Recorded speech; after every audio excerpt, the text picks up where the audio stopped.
ये कहानी सिखाती है सास बहू के झगड़ों से कैसे पाए समाधान।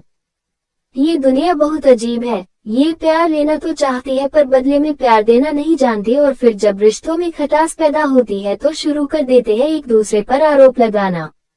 ये खटास जब सास बहू के रिश्ते में हो तो इनके बीच की नोक-झोंक का रिश्ता बहुत पुराना है। सास बहू जब प्यार से रहे तो किसी माँ बेटी से कम नहीं, लेकिन क्या हो जब इनके बीच आपसी तकरार हो तो ध्यान में आता है झगड़े और कलेश। ये झगड़े या तो पति को पत्नी से अलग कर देते हैं या फिर माँ को अपने बेटे से, क्योंकि पत्नी को सास पसंद नहीं आती और वो उससे अलग होना चाहती है। तो फंसता तो दोनों तरफ से बेचारा पति ही है। सास बहू के झगड़े की कुछ नोक-झोंक इस कहानी में भी घटित हुई है, लेकिन साथ ही में इसका एक शानदार हल भी दिया गया है। उम्मीद है कि ये कहानी आपको पसंद आएगी। हाल ही में डोली का विवाह हुआ था और उसने अपने पति और ससुराल वालों के साथ एक जॉइंट फैमिली में रहना शुरू कर दिया था। कुछ दिनों के बाद उसे पता चला कि वह अपनी सास के साथ नहीं रह सकती।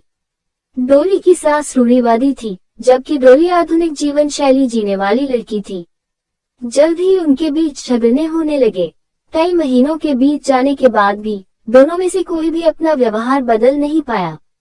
समय के साथ साथ डोली और ज्यादा आक्रामक हो गई और उसे अपनी सास से नफरत होना शुरू हो गया। वो सोचने लगे कि कैसे अपनी सास से छुटकारा पाया जाए। एक बार हमेशा की तरह जब उसने अपनी सास से झगड़ा किया और उसके पति ने अपनी माँ का साइड लिया, तब डोली गुस्सा हो गई और अपने मायके चली गई। डोली के पिता एक केमिस्ट थे। उसने अपने पिता को पूरी बात बताई। उसने अपने पिता से कहा कि उसे कुछ जहर दे ताकि वह अपनी सास के खाने में मिलाकर उससे छुटकारा पा सके, नहीं तो वह अपने पति के घर वापस नहीं जाएगी। डोली के पिता को यह सब जानकर काफी दुख हुआ और उन्होंने अपनी बेटी से कहा, अगर तुम अपनी सास को जहर देती हो तो तुम और मैं दोनों जेल जाएंगे। ऐसा करना ठीक नहीं है, लेकिन डोली सुनने और समझने की हालत में नहीं थी। आखिरकार उसके पिता ने कहा, ठीक है, जैसा तुम चाहती हो वैसा ही होगा, लेकिन मैं तुम्हें जेल में नहीं देखना चाहता। उसके पिता अंदर से पाउडर लाए और कहा, हर दिन जब तुम दोपहर का भोजन या रात का भोजन करते हो तो अपनी सास के खाने में इसे मिला देना। इससे धीरे धीरे कुछ महीनों में वो मर जाएगी और लोग सोचेंगे कि वह प्राकृतिक रूप से मरी है।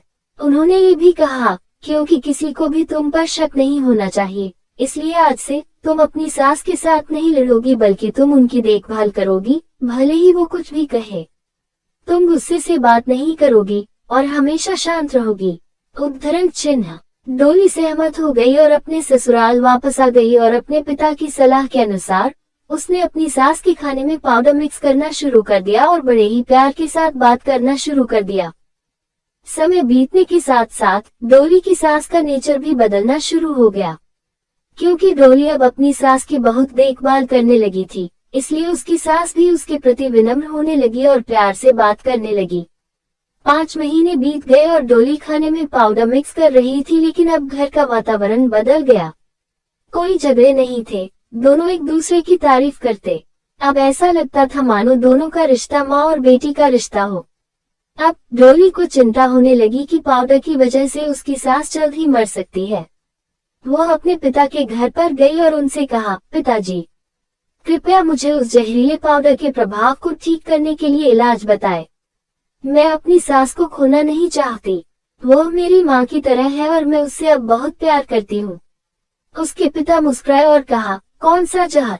मैंने तुम्हें बस एक स्वीटनर दिया था। उद्धरण चिन्ह। डोली हैरान थी और उसने अपने पिता से पूछा कि उन्होंने ऐसा क्यों किया। पिता ने कहा, बेटा, अगर तुम किसी दूसरे इंसान से प्यार चाहते हो तो तुम्हें भी उसे प्यार देना होगा। रिश्ते एक गाड़ी की तरह होते हैं और हम उन पर लगे पहियों की तरह। जब तक सभी पहिए ठीक से आगे नहीं बढ़ेंगे तब तक गाड़ी ठीक से नहीं चल सकती। इसी बात का एहसास दिलाने के लिए मैंने ऐसा किया और तुम्हें अपनी सास के प्रति नम्र रहने को कहा। तुम्हारी अच्छाई देखकर उन्होंने ने भी अपने आप को बदला और तुम्हें समझना शुरू किया। तुम दोनों ने एक दूसरे के लिए अपने आप को बदला। यही कारण है कि तुम अपनी सास के लिए आज मेरे पास भागते हुए आई हो। डोली अपने पिता की बात समझ चुकी है और अब हर इंसान अपनी परिस्थितियों का शिकार होता है। यह अक्सर कई मतभेदों को जन्म दे सकता है, हालांकि हमें एक दूसरे को समझने की कोशिश करनी चाहिए और एक दूसरे के साथ एक स्वस्थ संबंध बनाने के लिए थोड़ा अपने आप को भी बदलना चाहिए।